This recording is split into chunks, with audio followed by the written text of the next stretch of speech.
Assalamualaikum Baraya, selamat datang kembali di Guru Gembul Channel. Ini adalah episode ke-37. Buat Baraya yang belum pernah tahu Guru Gembul Channel itu apa, ini silakan nonton. Ini adalah sebuah channel yang akan membahas pertanyaan-pertanyaan yang em, ada di dalam masyarakat. Dan Baraya juga silakan komen untuk ngajuin pertanyaan, kita akan bahas sama-sama di sini. Semoga ini bisa menjadi bermanfaat. Oke Baraya, sekarang materinya adalah tentang Perang Salib. Bahasan yang sudah lama sekali pengen disampaikan karena memang banyak yang nanya. Dan kita sekarang akan bahas dalam sudut pandang yang berbeda, yang lain, yang di channel YouTube yang manapun mungkin tidak akan pernah disampaikan. Mungkin. Baik Baraya, Perang Salib adalah sebuah perang yang terjadi di tahun 1000-an sampai 1200-an, melibatkan begitu banyak kekuatan di Eropa. Nah, perangnya sebenarnya tidak terlalu besar walaupun sangat panjang, tetapi perang ini menimbulkan banyak sekali kesalahpahaman sejarah sampai saat ini karena ini perang yang diklaim sebagai perang agama. Makanya saya sampaikan ini, saya pengen menunjukkan beberapa miskonsepsi yang terjadi di Perang Salib. Jadi saya katakan ini materinya akan sangat berbeda dengan bahasan-bahasan yang lain. Oke, miskonsepsi yang pertama tentang Perang Salib. Perang Salib banyak dikatakan sebagai perang agama atau perang bermotif agama. Benarkah demikian? Tidak sepenuhnya benar. Yang terjadi adalah Perang Salib. Perang Salib itu ada delapan tergantung sejarawannya siapa dan tergantung sudut pandangnya apa. Tetapi kalau Perang Salib di Yerusalem selama rentang 200 tahun itu terjadi 7 atau 8 kali peperangan. Sekali Kristen menang, sekali imbang, dan sisanya Muslim yang menang. Nah, apakah itu perang agama? Hanya Perang Salib pertama dan kedua saja yang perang agama, sisanya sama sekali bukan perang bermotif agama. Perang Salib pertama terjadi ketika armada Eropa sekitar 100 sampai 120 pasukan datang ke Timur Tengah dan melakukan serangan mendadak terhadap Yerusalem. Itu Perang Salib pertama. Apa alasannya? Alasannya dua. Alasan yang pertama adalah karena Al-Hakim tahun 1200-an 1020-an itu menjarah situs-situs bersejarah, situs-situs suci milik orang-orang Kristen di Yerusalem. Siapa Al-Hakim? Nah, ini harus digarisbawahi juga Baraya. Gini nih, di dunia Islam ada sekte yang oleh sebagian Muslim dianggap menyimpang. Namanya Syiah. Saya sih tidak menganggap menyimpang, tetapi sebagian menganggap menyimpang, mangga saja. Nah, di antara Syiah itu ada yang oleh Syiah sendiri dianggap menyimpang, yaitu Ismailiyah. Nah, jadi ini penyimpangan di dalam penyimpangan. Di dalam Ismailiyah ada yang lebih menyimpang lagi menurut orang-orang Ismailiyah, yaitu Duruz. Nah, Duruz ini siapa pendirinya atau aktor di belakangnya? Itu adalah Al-Hakim yang kita bahas sekarang. Jadi Al-Hakim adalah khalifah gila menurut orang Barat dan menurut orang Islam kebanyakan adalah khalifah gila di antara yang gila di dalam aliran sesat yang gila gitu. Begitu. Sampai sejauh mana gilanya? Sampai sejauh bahwa dia berani mengganti waktu sholat Isya jadi jam 9 pagi. Cukup gila sampai dia menyuruh prajuritnya untuk menggerebek orang-orang yang lagi pup karena pup posisinya harus disesuaikan dengan kondisi tertentu katanya. Sampai seperti itu. Jemaah haji juga tidak boleh datang ke Mekah, dia bikin tempat berhaji sendiri dan pokoknya mah gila lah. Nah, dialah yang merubuhkan makam gereja suci di Yerusalem dan itu memunculkan reaksi besar di kalangan orang-orang Kristen. Tetapi orang-orang Kristen masih belum bereaksi. Baru bereaksinya itu setelah Perang Manzikert ketika sekitar 60-70 ribu pasukan Romawi dikalahkan oleh Alp Arslan, penguasa Turki Seljuk pada waktu itu, hanya dengan kekuatan 15 sampai 20 ribu pasukan. Dan itu pun pasukan yang ada pasukan ringan. Sedangkan pasukan Kristen pada waktu itu sekitar 60 ribu, itu pasukan berat semuanya dan kalah. Nah, ini memunculkan kekhawatiran di orang-orang Romawi, Bizantium khususnya, sehingga Paus Urbanus kedua pada waktu itu menyatakan Perang Salib pertama. Nah, jadi Perang Salib pertama itu motifnya agama, ya anggaplah seperti itu. Perang Salib kedua, Apakah motifnya agama? Iya, karena Salahuddin Al-Ayyubi berusaha untuk mengambil alih kembali Yerusalem dari tangan orang-orang Kristen. Maka oke, itu juga bermotif agama. Tetapi perang salib ketiga, keempat, kelima, keenam, ketujuh, kedelapan kalau ada, itu sama sekali bukan perang antar agama. Nanti akan kita tegaskan. Ditegaskannya di poin kedua, miskonsepsi kedua menurut saya, apakah perang salib itu adalah perang antara Kristen ngelawan Islam? Nah, apakah iya? Saya tunjukkan datanya. Oke, Baraya, ini agak panjang tapi mohon disimak karena ini penting. Perang salib dimulai tahun 1096. Perang antar apa lawan apa? Antara Kristen melawan Yahudi dan Islam. Jadi Islam bergabung dengan Yahudi melawan Kristen. Jadi apa Islam melawan Kristen aja kita lihat.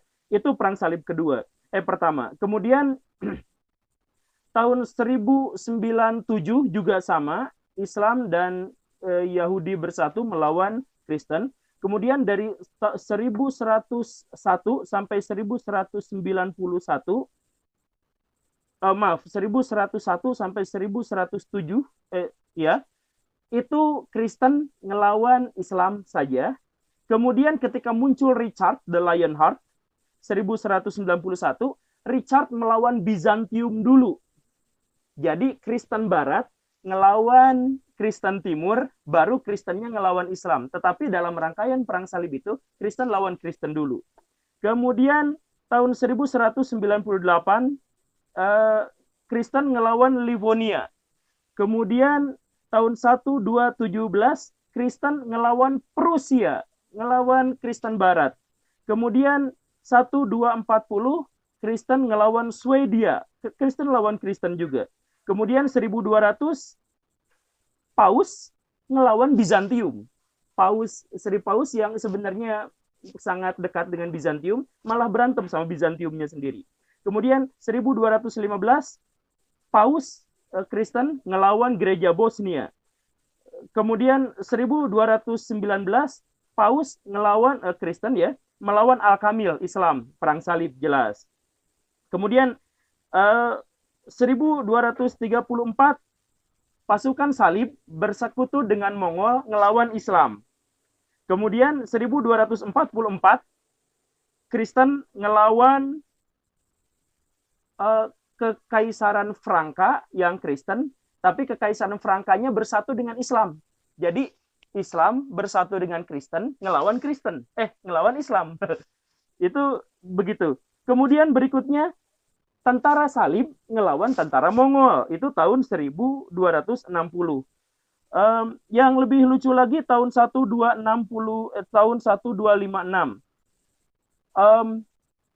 Knight Hospitaller ngelawan Knight Templar. Baraya yang suka sama sejarah-sejarah ordo-ordo kesatria pasti tahu. Hospitaller itu pasukan yang sangat gagah perkasa dari Eropa ngelawan Knight Templar yang juga kesatria yang sangat legendaris. Nah, dua-duanya disponsori oleh Muslim. Bingung ya? Nah, jadi kemudian berikutnya Kristen sampai Muslim sampai tahun 1291, Al-Malik Baibars berhasil mengalahkan semua tentara Kristen di Eropa, di Timur Tengah, membantainya, memperbudaknya. Baibars itu kejam. Nah, nanti perang salib selanjutnya di ronde kedua adalah Muslim yang nyerang ke Eropa. Nah, tetapi dari rangkaian data yang saya sebutkan barusan, kalau ada pernyataan bahwa perang salib adalah perang antara Islam melawan Kristen, itu tidak sepenuhnya benar. Yang terjadi adalah perang antar kepentingan. Jadi kadang-kadang kalau sesuai dengan kepentingannya, Muslim sama Muslim berperang demi Kristen, atau Kristen mensponsori Muslim untuk berperang dengan Kristen yang lain, ya sering terjadi seperti itu. Jadi perang salib jangan dipahami sebagai perang agama. Saya bilang yang pertama dan yang kedua, oke, itu adalah perang agama, bermotif agama maksudnya, tetapi berikut-berikutnya sama sekali lain. Kemudian miskonsepsi yang selanjutnya adalah katanya, Raja Richard the Lionheart ini adalah, jadi di era perang salib itu kan ada dua tokoh besar dari kedua belah pihak. Salahuddin Al-Ayyubi dari pihak Muslim dan Richard the Lionheart dari pihak Kristen Barat. Nah, dikatakan banyak miskonsepsi yang menyatakan bahwa Richard the Lionheart itu adalah ikon sejati kesatria Eropa pada waktu itu melawan Kristen. Ikonnya perang salib. Benarkah seperti itu? Itu juga sangat tidak tepat. Tidak cocok kalau dia dijadikan sebagai ikon. Karena apa? Karena sebagai Raja Inggris, dia tidak bisa bahasa Inggris. Dia bahkan fasih bahasa Arab. Jadi Richard itu adalah orang yang sangat dekat hubungannya dengan orang-orang Arab. Bahkan dia mencintai orang-orang Arab sedemikian sehingga dia bersahabat dengan Salahuddin Al-Ayyubi dalam perang itu. Nah, kemudian dia fasih bahasa Arab, dia fasih bahasa Perancis, tapi dia nggak ngerti bahasa Inggris. Bahkan dia memberontak pada ayahnya sendiri yang orang Inggris. Kemudian dia mogok, tidak mau menetap di Inggris. Jadi total kalau digabung-gabungin dia pernah ada di Inggris itu kurang dari 9 tahun. Itu pun waktu masa kecilnya, dan di akhir hayatnya paling hanya beberapa bulan gitu. Dan dia banyak diberontaki dan banyak memberontaki waktu dia ada sebagai penguasa di Eropa. Jadi Richard tidak pantas kalau misalkan disebut sebagai ikon dari peradaban barat waktu mewakili perang salib. Karena dia sendiri statusnya pengkhianat dan dihianati. Dan dia lebih dekat dengan peradaban Timur Tengah. Ada miskonsepsi selanjutnya yang sering disebut-sebut di pihak Muslim adalah perang ini adalah perang yang sangat besar, yang sangat dahsyat. Tidak. Bagi dunia Islam, perang salib adalah perang yang sangat kecil, sedemikian kecil sampai diabaikan. Sepanjang penelitian kita tentang perang salib, tidak ada satupun sumber Muslim. Semua sumber tentang perang salib, baik tokoh-tokohnya maupun jalur peperangannya, itu semuanya bersumber dari orang-orang Kristen, karena orang Kristen menganggap perang ini penting. Sedangkan orang-orang Islam menganggap perang ini sama sekali tidak penting. Kita sebut Al-Bazawi, Al-Ghazali Abu Hamid ya, yang paling terkenal di dunia itu kan Abu Hamid Al-Ghazali. Kemudian saudaranya Ahmad Al-Ghazali, yang inspiratornya Ahmadani gitu. Kemudian siapa lagi? Surawardi, Syekh Abdul Qadir Jailani, Ibnu Arabi. Itu adalah tokoh-tokoh yang hidup di era perang salib, tetapi mereka, Al-Ghazali saja menulis sekitar 400 buku gitu. Ibnu Arabi 500 buku. Surawardi 47 buku. Tetapi tidak ada satupun di antara mereka yang menceritakan tentang perang salib, bahkan tidak satu paragraf pun dalam buku-buku mereka. Karena apa? Karena perang itu nggak penting. Kenapa nggak penting? Karena misalkan lah ya, saya mohon maaf ini soal statistik. Statistik itu kadang-kadang kejam. Ketika perang salib pertama terjadi, orang-orang Kristen menyerang Yerusalem, terjadi pembantaian orang-orang Yahudi dan Islam di sana yang meninggal 30.000. Apakah itu perang besar? Ya, perang besar. Tetapi untuk zamannya, orang Islam saja sebelum itu perang melawan pemberontakan Zans itu sampai 500.000 orang yang meninggal. Kemudian berikutnya serangan pasukan Mongol, itu yang meninggal 1/10 dari total muslim di seluruh dunia meninggal. Jadi kalau perang salib itu nggak dianggap, karena apa? Karena muslim pada waktu itu sedang ribut satu dinasti dengan dinasti yang lain, dan mereka sedang merecokin itu, mereka tidak peduli pada serangan perang salib. Hanya Salahuddin saja yang peduli. Jadi pada waktu itu saya mohon maaf, muslim memang tidak tertarik pada perang salib sedemikian sehingga mereka acuh tak acuh. Ketika Salahuddin minta bantuan, saya lagi berperang sama tentara salib, minta bantuan kepada Khalifan Abbasiyah. Khalifan Abbasiyah malah sibuk untuk berperang, mengirimkan pasukannya ke wilayah yang lain, karena sedang berperang dengan dinasti-dinasti Islam yang lain. Jadi Baraya, ya mohon maaf buat yang muslim, tetapi faktanya, Baraya, ini sepengetahuan saya ya, kalau Baraya bisa menemukannya silahkan, temukan buku yang ditulis oleh orang Islam pada zaman perang salib yang menceritakan tentang perang salib. Sepanjang yang saya tahu tidak ada. Bahkan Ibnu Khaldun yang sejarawan terkenal dunia Islam yang hidup sekitar 200 tahun setelah perang salib usai, 100 tahun lah ya, sekitar 150 tahun setelah perang salib usai, dia hanya menuliskan perang salib dalam nggak sampai 1 halaman. 1 paragraf atau 2 paragraf di bukunya gitu. Jadi betapa nggak pedulinya orang-orang Islam pada perang salib pada waktu itu. Karena menurut saya, bagi dunia Islam, tentara salib hanya sebagai gangguan, bukan ancaman. Ancaman sesungguhnya adalah disintegrasi antara muslim satu dengan muslim yang lain, perang satu dengan perang yang lain. Begitu. Kemudian miskonsepsi berikutnya yang menjadikan perang salib itu penuh kesalahpahaman. Salahuddin dianggap sebagai jenderal yang tangguh dalam perang. Tidak. Salahuddin itu bukan jenderal yang tangguh. Setidaknya kita bisa melihat dari pertama, tentara salib punya kekuatan tempur hanya 1/10 dari yang dimiliki oleh Salahuddin.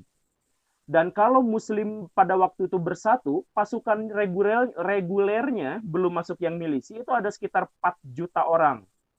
Berhadapan dengan pasukan tentara salib yang hanya 100.000 itu bisa dilibas dengan mudah. Tetapi kan tidak. Karena sekali lagi mereka harus ribut satu sama lain. Nah, Salahuddin sendiri memiliki sekitar 200 sampai 400.000 pasukan. Karena dia menguasai wilayah Levan, sebagian besar Timur Tengah bagian utara, kayak Suriah, Irak, itu miliknya dia. Ditambah Mesir sampai ke Nubia, sampai wilayah Sudan sekarang gitu. Tarik semua. Jadi dia punya pasukan hitam, punya pasukan putih, bahkan dia punya pasukan bule. Jadi lengkap pasukannya. Nah, Salahuddin itu pada waktu itu ketika berhadapan dengan pasukan salib yang kekuatannya jauh di bawahnya, dia itu terlalu baik. Nah, jadi Salahuddin itu terkenal bukan karena jenderal yang sangat mumpuni dalam strategi perang. Menurut saya sih biasa-biasa aja, walaupun dalam perang Hattin strategi blokade airnya itu sangat luar biasa, tetapi untuk ukuran jenderal perang, untuk ukuran sultan yang memimpin langsung peperangan, menurut saya sih biasa-biasa aja. Karena dia sampai menunggu waktu 10 tahun hanya untuk menaklukkan Yerusalem, padahal dia yakin mampu, pasukannya sendiri yakin mampu bisa menjebol Yerusalem hanya dalam sekali serangan. Tetapi Salahuddin tuh setiap ada pertempuran mundur karena pasukan musuh menyerah, pasukan musuh minta ampun, pasukan musuh ngajuin perjanjian, Salahuddin mundur lagi gitu. Jadi itu sampai 10 tahun. Jadi Salahuddin itu di Damaskus ya, dekat dengan Yerusalem, nungguin aja. Tidak terjadi serangan. Salahuddin baru memimpin peperangan ketika orang Eropa pada waktu itu punya Reynald de Chavion. Si Reynald itu orang jahat luar biasa, dan dia adalah satu-satunya orang sepanjang kehidupan Salahuddin yang dibunuh oleh tangannya langsung. Jadi Salahuddin itu orangnya baik banget, tulus banget, ikhlas banget.